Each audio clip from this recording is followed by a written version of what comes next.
Pangulong BBM nagpaalala naman sa mga ahensya huwag maging kampante. Higpitan ang pagbabantay sa galaw ng Bagyong Inday. Detalye mula kay Let Narciso, RH14. Let, good morning. Patuloy ang pagbabantay ni Pangulong Ferdinand Marcos Jr. sa lagay ng panahon sa ilang bahagi ng bansa na nakararanas ng epekto ng Bagyong Inday.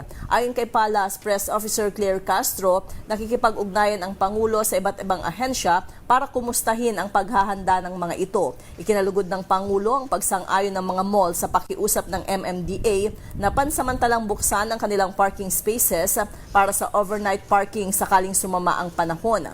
Sabi ni Castro, iniulat rin ng DPWH ang patuloy na paglilinis ng mga kanal at iba pang daluyan ng tubig sa ilang bahagi ng Metro Manila.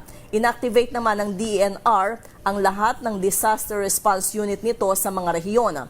Ang DICT nakatutok sa telco facilities habang nakahanda na rin ang kanilang emergency communications equipment at mayroon ng 24/7 command center. Nagpaalala si Pangulong Marcos sa lahat ng ahensya na huwag maging kampante at bantayan ang takbo ng Bagyong Inday. Ito si Let Narciso para sa DZRH. Una sa Pilipinas, una sa Pilipinas. Maraming salamat, Let.